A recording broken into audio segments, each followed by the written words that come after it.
मूग डाळीपासून तयार होणारा हा खमंग खुसखुशीत पारंपरिक पदार्थ तुम्ही याआधी नसेल ट्राय केला ना, तर जरूर ट्राय करा. तर इथं मी मिक्सरच्या भांड्यामध्ये 4-5 हिरव्या मिरच्या, त्यानंतर काही लसणाच्या पाकळ्या, 1 चमचाभर जिरं घातलं आणि छान असं मिक्सरच्या भांड्यामध्ये वाटून घेतलं. तर हे बघा अशा पद्धतीने भिजवून घेतलेली मुगाची डाळसुद्धा यामध्ये घालायची. तर 1 वाटी मुगाची डाळ अगदी तासाभरापूर्वी मी भिजत घातली होती.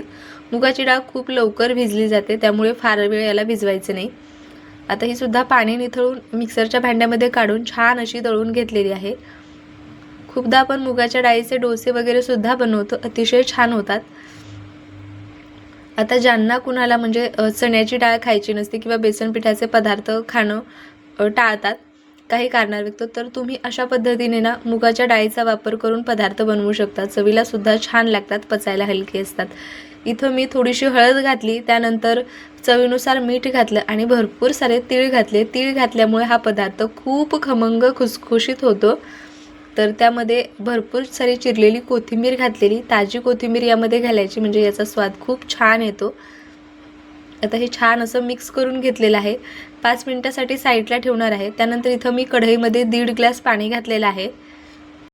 आता यामध्ये एक छोटीशी जाळी ठेवलेली आहे, जेणेकरून जे भांडं आपण यामध्ये ठेवणार आहेत ना, ते खूप असं पाण्याला चिटकणार नाही. त्यानंतर कढईवर झाकण ठेवलं आणि इथे जे आपण तयार केलेलं जे बॅटर आहे ते ताटामध्ये काढून घेतलेलं आहे. तुम्ही कुकरच्या डब्यामध्ये जरी घातलं ना तरीसुद्धा चालणार आहे. ताटाला सुरुवातीला थोडंसं तेल लावून घेतलं आणि त्यामध्ये हे सगळं बॅटर काढून घेतलेलं आहे.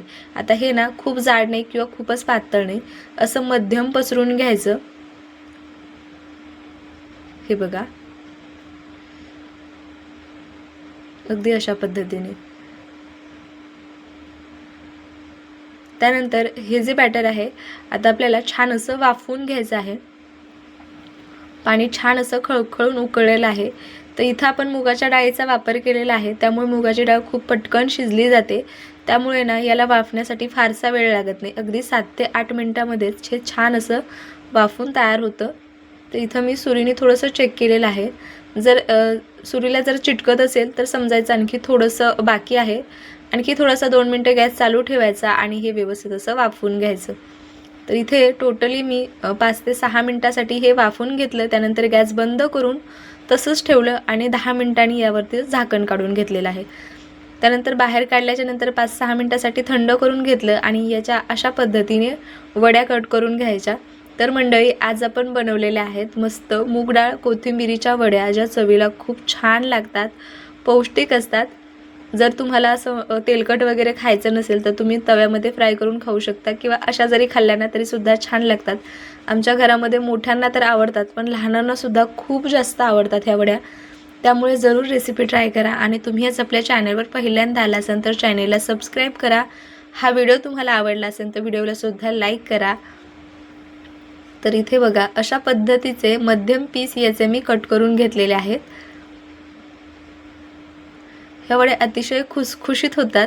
तर इथं मी कढईमध्ये अगदी थोडंसं तेल घेतलेलं आहे आणि तेलामध्ये जेवढ्या मावतील तेवढ्या वड्या यामध्ये मस्त अशा फ्राय करून घ्यायच्या. सांगितल्याप्रमाणे तुम्ही तव्यामध्ये सुद्धा अगदी थोडंसं तेल लावून त्यामध्ये सुद्धा मस्त अशा ह्या वड्या शेकून घेऊ शकता. अगदी मध्यम गॅसवर ह्या कुरकुरीत होईपर्यंत वड्या मस्त अशा मी तळून घेणार आहे. तर ही रेसिपी तुम्हाला कशी वाटली ना मला कमेंट करून जरूर कळवा. तुमची एखादी आवडती रेसिपी असेल ना ती सुद्धा तुम्ही मला कमेंट करून सांगू शकता. तुमची रेसिपी मी जरूर ट्राय करेल. दोन्हीही साईडने छान असं याला पलटून खमंग असं या वड्या तळून घ्यायच्या. चवीला इतक्या भारी लागतात ना ह्या वड्या मंडळी. कधी नसेल ट्राय केल्या ना तर एकदा माझ्या सांगण्यावरून ह्या वड्या जरूर ट्राय करा. खूप जास्त भारी होतात. प्रवासामध्ये कुठे जायचं असेल ना तर या वड्या तुम्ही बनवून नेऊ शकता. पचायला हलक्या फुलक्या, चवीला खूप छान लागतात, त्यामुळे जरूर ट्राय करा. हे बघा तेलातून ह्या वड्या मस्त अशा काढून घ्यायच्या, व्यवस्थित अशा निथळून घ्यायच्या. तर अशाच पद्धतीने मी सगळ्या वड्या फ्राय करून घेतल्या होत्या. मस्त अशा आपल्या मूग डाळ कोथिंबिरीच्या वड्या इथे बनवून तयार आहेत. बघू शकता मस्त अशा या तांबूस रंगावरती आपण खमंग अशा तळून घेतलेल्या आहेत. वरून कुरकुरीत, आतून छान अशा मौसूद ह्या वड्या चवीला खूप भारी लागतात. त्यामुळे रेसिपी जरूर ट्राय करा. तुम्ही आज आपल्या चॅनलवर पहिल्यांदा आला असाल तर चॅनलला सबस्क्राईब करा. हा व्हिडिओ तुम्हाला आवडला असेल तर व्हिडिओला लाईक करा. मी भेटते पुन्हा अशाच एखाद्या छानशा रेसिपीसोबत. तोपर्यंत बाय बाय.